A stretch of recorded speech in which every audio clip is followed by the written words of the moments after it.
নমস্কার বন্ধুরা, সাহিত্য সংলাপে আপনাদের সকলকে স্বাগত। আমি সুদেষ্ণা আপনাদের ধারাবাহিকভাবে শোনাচ্ছি সুনীল গঙ্গোপাধ্যায়ের লেখা বর্ণাঢ্য কালজয়ী উপন্যাস সেই সময়। আজ ষষ্ঠবিংশ পর্ব। চলুন শুরু করা যাক। আবার রামকমল সিংহের নিজস্ব জুড়ি গাড়ি এসে থামল যানবাজারে কমলাসুন্দরীর গৃহের সামনে। গাড়িটি নিকষ কালো মেহগিনি কাষ্ঠে নির্মিত, এমনই চিক্কন পালিশ যেন দর্পণের মতো মুখ দেখা যায়। আর অশ্ব দুটি দুগ্ধ ধবল, তাদের পৃষ্ঠে জরির কাজ করা কিংখাব। গাড়ির সম্মুখের পিত্তল দণ্ড দুটির এত চাকচিক্য যে সোনা বলে ভ্রম হয়। অবশ্য রামকমল সিংহ তার জুড়ি গাড়িতে স্বর্ণদণ্ড ব্যবহার করলেও আশ্চর্যের কিছু ছিল না। গাড়ির সম্মুখে অধিষ্ঠিত বলগাধারী কোচম্যানের পোশাক মুঘল সেনানীর মতন। তাকে দেখলেই পথচারীদের মনে সম্ভ্রম জাগে। গাড়ির পিছনেও ঊর্ধ্বধারী দুজন রক্ষী দণ্ডায়মান থাকে সবসময়। 4 বৎসর আগে যানবাজারের এই গৃহটি ক্রয় করা হয়েছিল। তারপর থেকে প্রায় প্রতিদিনই রামকমল সিংহের এই জুড়ি গাড়িকে দেখা গেছে দ্বারের সামনে। কিন্তু আজকের আগমনের সঙ্গে তার কত তফাৎ। আগে গাড়িখানি থামবার পরই পিছন থেকে রক্ষী দুজন ছুটে এসে দোর খুলে দাঁড়াত। মেদবহুল শরীর নিয়ে রামকমল সিংহ রক্ষী দুজনের স্কন্ধে হস্ত স্থাপন করে ধীরে ধীরে নামতেন। তার মাথায় সোনালি জরির পাগড়ি, অঙ্গে মখমলের কুর্তা, হাতে গজদন্তের ছড়ি, আঙুলগুলিতে মোট 6খানি আংটি। পুরুষ্ট গুম্ফ সমন্বিত মুখখানি সদা হাস্যময়। এদিক ওদিক তাকিয়ে তিনি শ্লথ পায়ে ঢুকে যেতেন গৃহের মধ্যে। আজ সবকিছুই অন্যরূপ। জুড়ি গাড়ি থামার পরই তার ভেতর থেকে দ্রুত নেমে এলো এক নবীন যুবা। চুনোট করা ধুতি ও চীনা সিল্কের বেনিয়ান পরা, শরীরে কোনো অলংকার নেই।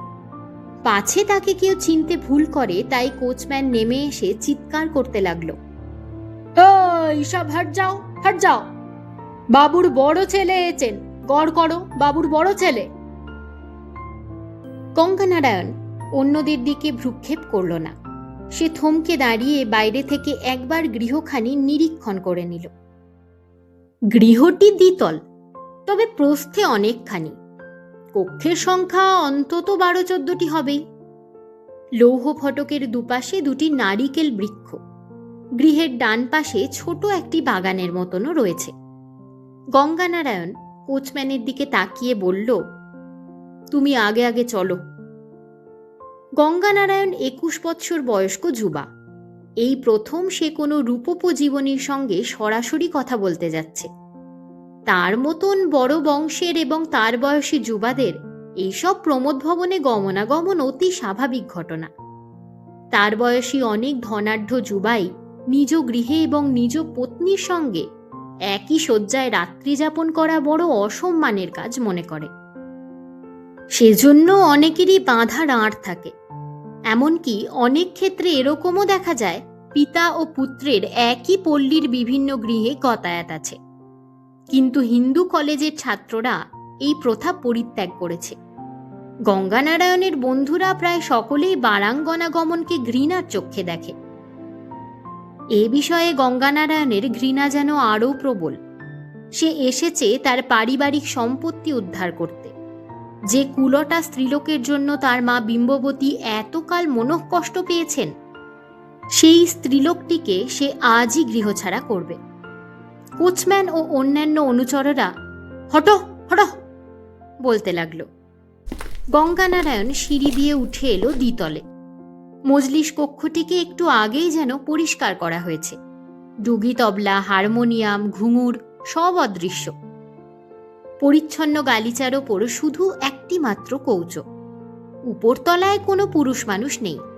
3 জন সুসজ্জিতা যুবতী দাসী যেন গঙ্গানারায়ণের জন্যই অপেক্ষা করেছিল।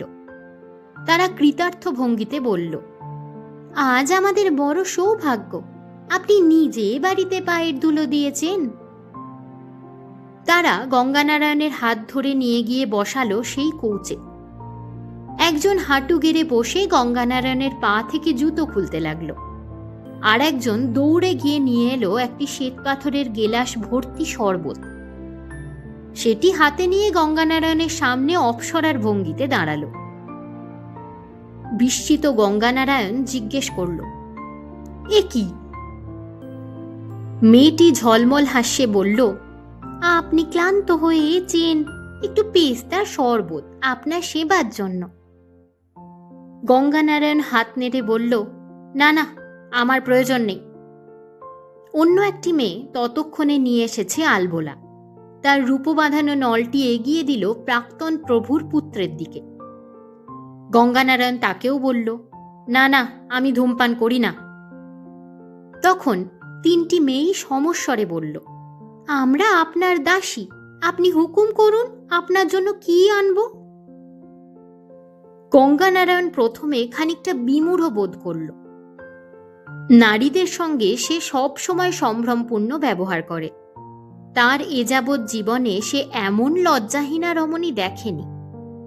দু চারজন নাত্যিয়া ব্যতীত অপর নারীদের মুখ দর্শনই দুরূহ ঘটনা।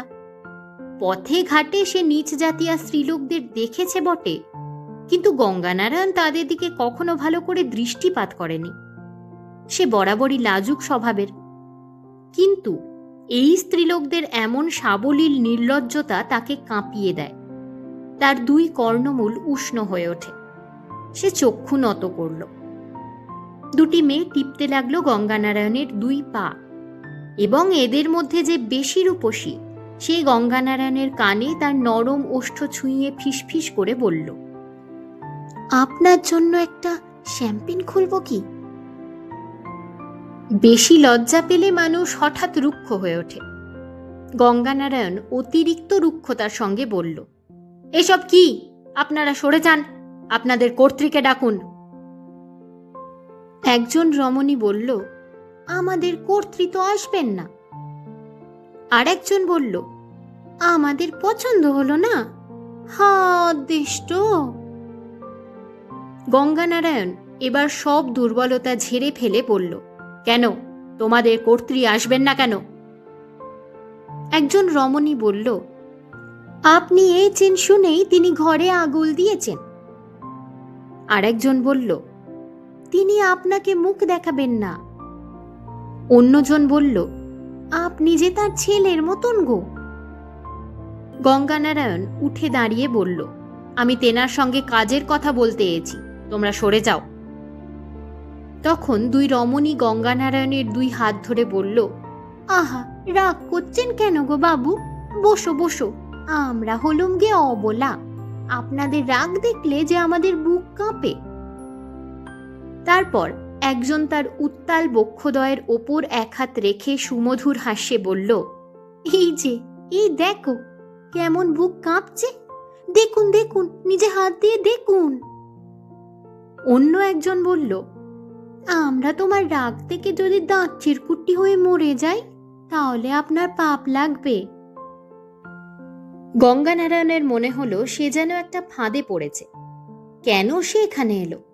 একবার ভাবলো সে দৌড়ে এখান থেকে পালিয়ে যাবে, কিন্তু তাহলে এই মেয়েরা তার পশ্চাতে খিলখিল করে বিদ্রুভাষ্য করবে না? সে সিংহ পরিবারের জ্যেষ্ঠ সন্তান হয়ে পালিয়ে যাবেই বা কেন? এই গৃহ তাদের সম্পত্তি, এখানে সে ইচ্ছে করলে আগুন লাগিয়েও দিতে পারে। এবার সে কণ্ঠস্বর যথাসম্ভব গম্ভীর করে বলল, তোমাদের কর্ত্রীর সঙ্গে দেখা না করে আমি যাব না, তাকে শীঘ্র খবর দাও, এই আমার হুকুম। পরিহাসপ্রিয়া রমণীটি বলল, ছি, অমন কথা বলতে নেই, আমাদের যদি পছন্দ না হয় তবে আর কারুকে ডাকবো তো বলুন। সিঁড়ির কাছে বলিষ্ঠকায় কোচম্যান চুপ করে দাঁড়িয়ে আছে। গঙ্গানারায়ণ তার দিকে চেয়ে বলল, করিম বক্স, ঢুঁড়কে দেখো তো, মালকান কাহা? তখনই মজলিস কক্ষের একদিকের দ্বার খুলে গেল। সেখানে এসে দাঁড়ালো কমলা সুন্দরী। শুভ্র থান কাপড় পরা সেই আগের মতোই বৈধব্য বেশ। অঙ্গে একটিও অলংকার নেই। পিঠের ওপর মেঘের মতন খোলা চুলের ঢাল। কমলা সুন্দরীকে দেখে একেবারে স্তম্ভিত হয়ে গেল গঙ্গানারায়ণ। অনেক দিন ধরেই সে এই নারীর কথা শুনে আসছে। মনে মনে কমলা সুন্দরীর রূপ যে সে কল্পনা করে রেখেছিল, তার সঙ্গে এই নারীর সামান্যতম মিলও নেই। গঙ্গানারায়ণ ভেবেছিল ছলাকলা নিপুণ্য এই রমণী হবে মধ্যবর্ষীয়া, অন্তত তার মা বিম্ববতী সমবয়স্কা তো হবেই। এর ওষ্ঠ হবে তাম্বুলারঞ্জিত, দেহ ঈষৎ পৃথুলা, চক্ষু দুটি সুরমা আঁকা। কিন্তু একে দেখে যেন গঙ্গানারায়ণের নিজের চেয়েও ছোট মনে হয়, যেন বিন্দুবাসিনীর সমান। বিশেষত এই বৈধব্য বেশের জন্যই বিন্দুবাসিনীর সঙ্গে মিলটির কথাই গঙ্গানারায়ণের প্রথম মনে আসে। তার বক্ষে অমনি একটি মোচড় লাগে। কমলা সুন্দরী গঙ্গানারায়ণের দিকে স্থির দৃষ্টি রেখে কয়েক পা এগিয়ে এসে থমকে দাঁড়ালো। তারপর খুব শান্তভাবে ধীরে ধীরে বলল, তুমি গঙ্গা? তোমার কথা কত শুনেছি, কত বড় বিদ্বান, কত গুণ। তুমি এইছো, এবারই ধন্য হলো। গঙ্গানারায়ণ স্থির হয়ে দাঁড়িয়ে রইল, কোনো কথা বলতে পারল না। কমলা সুন্দরী আবার বলল, আমি হতভাগিনী, জানি নরকেও আমার স্থান হবে না, তবু আমি সর্বসমক্ষে বারবার বলবো, তোমার বাবা যে আমার স্বামী ছিলেন গো, তাকে যে আমি পতির চক্ষে দেখেছি গো, আর কোনো চক্ষে দেখিনি। ভগবান সাক্ষী, আমি তেনাকে কোনো দিন ছলনা করিনি। সহচরীদের দিকে ফিরে কমলা সুন্দরী সজল নয়নে বলল, তোরা বল, তোরা তো দেখেছিস সব, কোনো দিন আমি তাকে কোনো ছলনা করেছি? তিনি ছিলেন দেবতুল্য মানুষ। সহচরীরা বলল, সে কথাই তো এতক্ষণে নাকে বোঝাচ্ছিলুম। বড়বাবু ছিলেন আমাদের দেবতা, তেনার ছেলেকে আমরা খাতির যত্ন করব না? কমলা সুন্দরী বলল, আমি অসহায়, দীনাহীনা, ভাগ্যহীনা, ছেঁড়া কপালি। তিনি আমায় আকুল পাথারে ভাসিয়ে চলে গেলেন, এই যে এখানে, ঠিক এই ঘরটায়। মৃত্যুর আগে আমার পানে চেয়ে তিনি বললেন, কমল, আমি চললুম, তুমি এখানেই থেকো, আমি ওপর থেকে তোমাকে দেখব। সেই থেকে আমি এ বাড়ি ছেড়ে এক পা বেরোইনি। গঙ্গা, তোমায় দেখে যে আমার বুকের মধ্যে উতালি পাতালি করছে, অবিকল যেন সেই মুখখানা বসানো, সেই রকম চাওনি। গঙ্গানারায়ণ একটি তপ্ত নিঃশ্বাস ছাড়ল। বাল্যকালে অনেকেই বলতো যে তার মুখের আদলে তার পিতার মুখের খুব মিল আছে। তখন বোধহয় তারা জানতো না যে গঙ্গানারায়ণের সঙ্গে তার পিতা রামকমল সিংহের কোনো রক্ত সম্পর্ক নেই। এই নারীও হয়তো সে কথা জানে না। কমলা সুন্দরী বলল, তুমি দাঁড়িয়ে রইলে কেন? বসো। গঙ্গানারায়ণ বলল, না, বসবার প্রয়োজন নেই।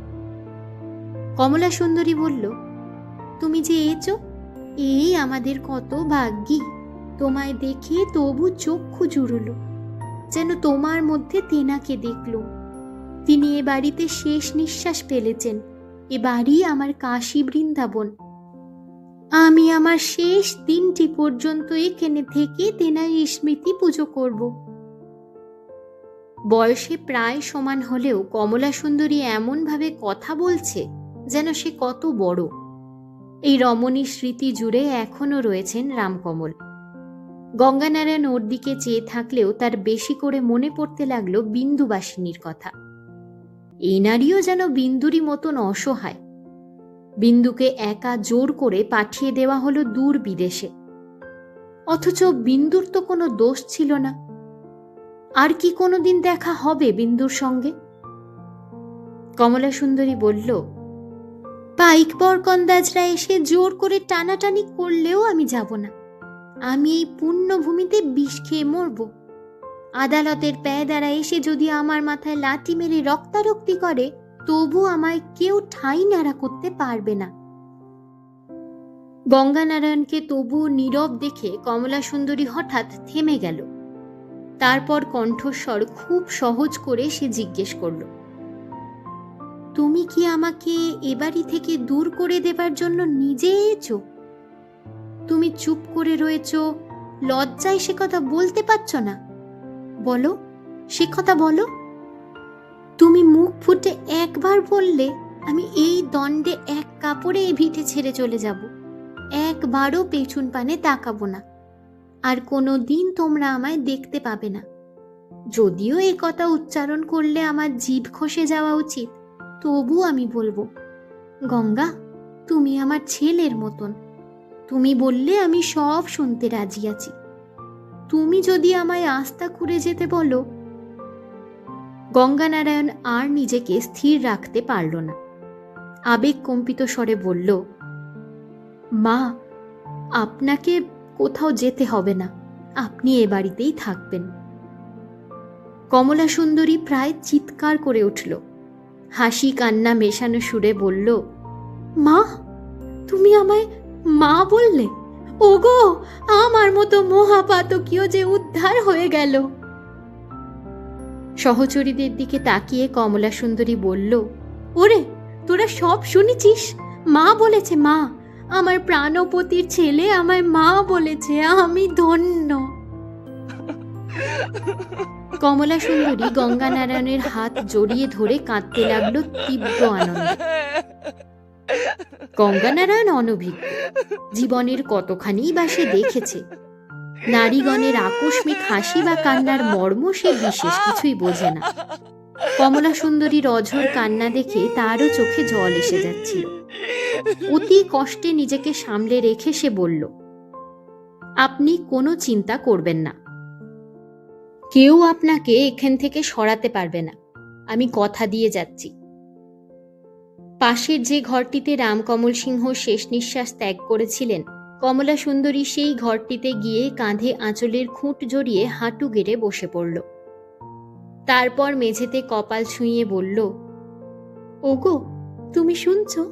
তুমি দেখছ? তোমার ছেলে নিজের মুখে বলেছে আমি এখানে থাকবো। তোমার সুযোগ্য ছেলে, হীরের টুকরো ছেলে, সে আমায় মা বলেছে। গঙ্গানারায়ণ সিঁড়ির দিকে এগোতে যেতেই 3 সহচরী তাকে বলল, আপনি মানুষ নন গো, আপনি দেবতা। কথা দিন আপনি মাঝে মাঝে আসবেন, আমাদের একটু সেবা করতে দেবেন গো। গঙ্গানারায়ণ বলল, না, সেরকম কথা দিতে পারি না, তবে ভয় নেই, তোমাদের কেউ বিরক্ত করবে না। সিঁড়ি দিয়ে নামবার সময় গঙ্গানারায়ণ অনুভব করল তার সর্বশরীর কাঁপছে। কেন কাঁপছে তা সে নিজেই বুঝতে পারল না। স্বল্পবাসা উন্মুক্ত স্বভাবের এতগুলি রমণীকে এত কাছ থেকে সে কখনো দেখেনি। এদের প্রতি তার অত্যন্ত ঘৃণা ছিল, অথচ আজ এদের মুখোমুখি এসে তো তেমন ঘৃণা জাগল না। তার মনে হলো এরা সবাই যেন বিন্দুবাসিনীর মতো নিয়তির প্রহারে এরকম অবস্থার মধ্যে পড়েছে। সে বাড়ি থেকে বেরিয়ে এসে গঙ্গানারায়ণ জুড়ি গাড়িতে উঠে বলল, গাড়ি ঘোরাও। কোচম্যান জিজ্ঞেস করল, হুজুর, এবার কোন দিকে যাব? গঙ্গানারায়ণ একটুক্ষণ ইতস্তত করল। সত্যিই তো, সে কোথায় যাবে এখন? এখনই গৃহে ফিরে যেতে তার ইচ্ছে হলো না। তার মনে এখন তীব্র আসঙ্গ লিপ্সা। শুধু মনে পড়ছে বিন্দুবাসিনীর কথা। কিন্তু বিন্দুর সঙ্গে তার আর দেখা হবার উপায় নেই। কোচম্যানকে সে নির্দেশ দিল কেল্লার কাছে গঙ্গার ধারে গাড়ি নিয়ে যেতে। সে মুক্ত বায়ু সেবন করে শরীর জুড়বে। এখন প্রতিদিনই সকালে বিধুশেখর ও গঙ্গানারায়ণ কয়েক ঘন্টার জন্য আলোচনায় বসে। রামকমল সিংহের বিস্তীর্ণ সম্পত্তি কোনটি কোথায় কি অবস্থায় আছে তা গঙ্গানারায়ণের বুঝে নেওয়া প্রয়োজন। এ সম্পর্কে গঙ্গানারায়ণ নিজেই ঔৎসুক্য প্রকাশ করেছে। কিছুদিন আগেও বিষয় আশয় সম্পর্কে তার কোনো মোহ ছিল না, কিন্তু উইলে সে নিজে বঞ্চিত হয়েছে বলেই যেন হঠাৎ তার আগ্রহ বেড়ে গেছে। সে নিজে কিছু চায় না, কিন্তু বিধুশেখরের কর্তৃত্ব সে খর্ব করবেই। ভবিষ্যতে নবীন কুমার যখন সাবালক হবে, তখন গঙ্গানারায়ণ সম্পূর্ণ সম্পত্তি তার হাতে তুলে দেবে। সিংহ পরিবারকে সে বিধুশেখরের রাহুগ্রাস থেকে মুক্ত করবেই। কথাবার্তা হয় অতি শুষ্কভাবে, আগেকার সেই স্নেহ শ্রদ্ধার সম্পর্ক আর নেই। বিধুশেখর এখনো তার ব্যক্তিত্বের প্রভাব খাটিয়ে গঙ্গানারায়ণকে জালে আবদ্ধ করতে চান, কিন্তু গঙ্গানারায়ণ আর কোনোদিন সেরকমভাবে অভিভূত হবে না। আলোচনা শেষ হবার পর বিধুশেখর বললেন, এই পর্যন্ত মোটামুটি তুমি বুঝলে, এবার তুমি ইব্রাহিমপুরের তালুকটা ঘুরে দেখে এসো। সেখানকার প্রজারা বেগরবাই করছে। আমি বলি কি, ওদিককার নীল চাষের কারবারটা সাহেবদের কাছে বেচে দেওয়াই ভালো। সাহেবদের সঙ্গে নীল চাষের ব্যাপারে আমরা যুঝতে পারবো না। গঙ্গানারায়ণ বলল, আমি একবার নিজে দেখে আসি। তারপর গঙ্গানারায়ণ অকস্মাৎ খুব সংক্ষিপ্তভাবে বলল, জানবাজারের বাড়িটা আমরা ছেড়ে দিচ্ছি। কথাটা বলেই গঙ্গানারায়ণ উঠে দাঁড়ালো, যেন এ বিষয়ে আর কিছু আলোচনার প্রয়োজন নেই। বিধুশেখর বিস্মিতভাবে বললেন, জানবাজারের বাড়ি? কোন বাড়ি? যে ডৌমেন্টুনির কাছ থেকে কেনা হয়েছিল? গঙ্গানারায়ণ বলল, হ্যাঁ, সে বাড়ি আমার পিতা আমাদের ভোগে লাগাবার জন্য কেনেননি। সে বাড়ি তিনি অন্য একজনকে দিয়ে গেছেন। অন্য একজনকে দিয়ে গেছেন? কাকে? কাগজপত্রে কোথাও তার উল্লেখ রয়েছে? আমাকে দেখাও দেখি। লেখা না থাক, তার মুখের কথাই যথেষ্ট। বিধুশেখর গঙ্গানারায়ণের কথাটা উড়িয়ে দেবার চেষ্টা করে জোর দিয়ে বললেন, না না, ওসব কোনো কাজের কথা নয়। দেবদ্বিজে দান করলেও না হয় পরকালের কাজে লাগতো। না দেবায় না ধর্মায় একটা বেশ্যামাগির ভোগে লাগবে ওই অত বড় বাড়ি? ছ্যাঃ, একটা মামলা ঠুকে দিলেই মাগি বাপ বাপ বলে পালাবে। গঙ্গানারায়ণ বিধুশেখরের মুখের ওপর থেকে চোখ সরিয়ে নিল না, অকম্পিত গলায় বলল, না, মামলা ঠোকবার দরকার নেই। আমি কথা দিয়েছি, ও বাড়ি আমরা দখল নিতে যাব না। কথা দিয়েছ? কাকে কথা দিয়েছ? আপনি তার নাম জানেন। আমার পিতার মৃত্যুর সময় আপনি তাকে দেখেছিলেন। কমলা বলে সেই ছুরিটা? তাকে তুমি কথা দিয়েছ? তাকে তুমি কোথায় দেখলে? আমি গিয়েছিলাম সে বাড়িতে। তুমি গেছলে? তুমি কি আজকাল ওই সব পাড়ায় যাতায়াত শুরু করেছ নাকি? হ্যাঁ, ভাবছি মাঝে মাঝেই যাব। এ বিষয়ে তো আমি আপনার কাছে কোনো শপথ করিনি। গঙ্গানারায়ণ ঘর থেকে বেরিয়ে যাচ্ছিল। বিধুশেখর বজ্র গম্ভীর কণ্ঠে ডেকে বললেন, শোনো, তুমি ওই কমলা ছুরিটাকে কথা দিয়েছ কোন এখতিয়ারে? এমন যাকে তাকে কথা দেবার অধিকার তোমায় কে দিয়েছে? দ্বারের কাছ থেকে মুখ ফিরিয়ে গঙ্গানারায়ণ শান্ত অথচ দৃঢ় স্বরে বলল, আমি মায়ের অনুমতি নিয়েছি। মা বলেছেন ও সম্পত্তিতে আমাদের প্রয়োজন নেই। পিঁপড়ের পেট টিপে মধুবার না করলেও আমাদের চলে যাবে। তোমার মাকে বলেছ যে তুমি রাতের বেলায় অবিদ্যাদের বাড়িতে যাতায়াত করছো? হ্যাঁ, বলেছি। তোমার মা তো আমার সঙ্গে পরামর্শ না করে কখনো কোনো বিষয়ে মত দেননি। খুড়োমশাই, আপনি জানেন যে আমি মিথ্যে ভাষণ করি না। আপনার সন্দেহ হয় আপনি মাকে জিজ্ঞেস করে দেখবেন। দাঁড়াও, তোমার মা বলে থাকলেও তিনি ভুল বুঝে বলেছেন। আমি বলছি, এ মামলা হবেই। আমার মা যতদিন রয়েছেন ততদিন আমার মতামতের একটা মূল্য থাকবে, এমনই দলিল করা হয়েছে। আমার মা যদি আমার ওপর থেকে বিশ্বাস ফিরিয়ে নেন, তবে সেদিন সেই মুহূর্তেই আমি এ বাড়ি ছেড়ে চলে যাব। আমি বলছি, এ মামলা হবে না। বেয়াদব, আমার মুখে মুখে কথা! তোর মা আমার চেয়ে তোর কথা বেশি শুনবে? তা আমি জানি না, সে কথা আপনি নিজেই জিজ্ঞেস করে নেবেন তার কাছ থেকে। ওই একটা নচ্ছার মেয়ে মানুষ, বিষধর সাপ, এর মধ্যেই আবার খদ্দের জুটিয়েছে। ওই হারামজাদা জগমোহন সরকার ওর কাছে নিয়মিত যায়, সে খবর আসে আমার কানে। সেই কালনাগিনীকে আমরা একটা বাড়ি ছেড়ে দেব? কখনো না, এ মামলা হবেই। গঙ্গানারায়ণ কয়েক মুহূর্ত চুপ করে রইল। তার মনশ্চক্ষে ভেসে উঠল কমলা সুন্দরীর বৈধব্য বেশ, শুদ্ধা সতীর মতন মুখশ্রী। যেন কমলা সুন্দরী নয়, বিন্দুবাসিনীরই ওই আর এক রূপ। সে আবার বলল, আমি কথা দিয়েছি, ও বাড়ি ওরই থাকবে।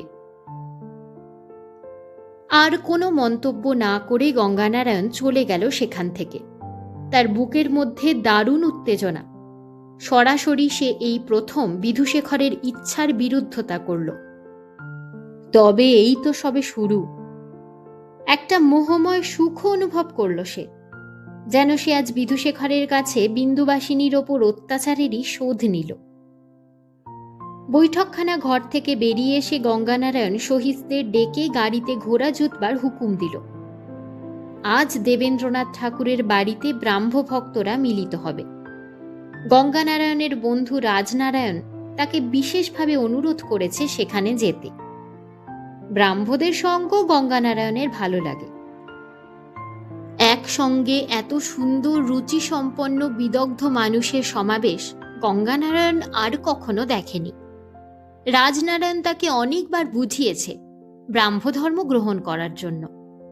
মনের দিক থেকে গঙ্গানারায়ণের কোনো বাধা নেই। সে শান্তি চায়। জ্ঞানমার্গী ধর্ম আলোচনায় ও সমাজ সংস্কারের চিন্তায় নিযুক্ত হয়েছে ব্রাহ্মরা। তাদের সংসর্গে গঙ্গানারায়ণ বিশেষ উৎসাহ বোধ করে। একবার তার ইচ্ছে জাগে সব ছেড়ে ছুড়ে ওই কর্মযজ্ঞে ঝাঁপিয়ে পড়তে। কিন্তু গঙ্গানারায়ণের জননী হয়তো গঙ্গানারায়ণের বারনারী গমনও মেনে নিতে পারবেন। গঙ্গানারায়ণের যদি সত্যি বাসনা হয়, তাহলে সে অনায়াসেই একটি নিজস্ব রক্ষিতার সঙ্গে বিলাসে ডুবে থাকতে পারে। তার জন্য সে খুব সহজেই এস্টেট থেকে টাকা নিতে পারবে। অথচ গঙ্গানারায়ণ যদি ব্রাহ্ম হতে চায়, তাহলে হুলুস্থুলু বেঁধে যাবে। বিম্ববতী হয়তো আত্মহত্যাই করে বসবেন। ব্রাহ্মরা ঠাকুর দেবতা মানে না, এ কথা শুনে একদিন বিম্ববতী বলেছিলেন, কোনো ছেলে যদি অমন অনাথ সৃষ্টি করে, তবে তার মুখ দেখার চেয়ে তার বাপ মায়ের মরে যাওয়াই ভালো। গঙ্গানারায়ণ আরও কিছু বলতে যাচ্ছিল, বিম্ববতী কানে আঙুল দিয়ে বলেছিলেন, না বলিসনি, অমন কথা শোনাও পাপ। সেই দৃশ্য গঙ্গানারায়ণের মনে পড়ে। এই মাতৃদায় সে এড়াবে কি করে? আজ এ পর্যন্তই। এতক্ষণ শুনছিলেন সুনীল গঙ্গোপাধ্যায়ের লেখা বর্ণাঢ্য কালজয়ী উপন্যাস সেই সময়। উপন্যাসটি ধারাবাহিকভাবে পর্ব আকারে আসছে। যদি আপনাদের আমার পাঠ ভালো লেগে থাকে, তাহলে ভিডিওটিকে লাইক ও শেয়ার করবেন। অবশ্যই চ্যানেলটি সাবস্ক্রাইব করে পাশে থাকা বেল আইকনটি ক্লিক করতে ভুলবেন না যেন, যাতে নতুন ভিডিওর নোটিফিকেশন সবার আগে পৌঁছে যায় আপনাদের কাছে। আমি সুদেষ্ণা। আমার এই সাহিত্য সংলাপ ইউটিউব চ্যানেলে আমি আপনাদের পাঠ করে শোনাই বাংলার বিখ্যাত লেখক লেখিকার গল্প ও উপন্যাস। এই চ্যানেলে এখন পাশাপাশি দুটি উপন্যাস ধারাবাহিকভাবে আসছে। আর একটি উপন্যাস হল বিভূতিভূষণ বন্দ্যোপাধ্যায়ের লেখা অমর সৃষ্টি আদর্শ হিন্দু হোটেল। উপন্যাসটির 5টি পর্ব ইতিমধ্যে চ্যানেলে এসে গেছে। ঝটাপট শুনে নিন, নতুন পর্ব খুব তাড়াতাড়ি আসছে। আমার আরও একটি ইউটিউব চ্যানেল আছে, নাম অনুভূতির অবকাশে। সেখানে আমি আপনাদের পাঠ করে শোনাই বিভিন্ন ছোটখাটো গল্প, কবিতা, ভালোবাসা, ভালো লাগা, জীবনের নানা ঘাত প্রতিঘাত, আবেগ আনন্দের কথা। যদি আপনাদের সেরকম লেখা শুনতে ভালো লাগে, তাহলে অবশ্যই চ্যানেলটিকে একবার ঘুরে দেখবেন। ভালো লাগলে ভিডিওগুলিকে লাইক শেয়ার করবেন, চ্যানেলটি সাবস্ক্রাইব করে পাশে থাকবেন। অবশ্যই দুটি চ্যানেলেই আপনাদের মূল্যবান মতামত জানাবেন। আপনাদের মতামত আমার কাছে ভীষণই গুরুত্বপূর্ণ। ভালো থাকবেন, সুস্থ থাকবেন। ধন্যবাদ।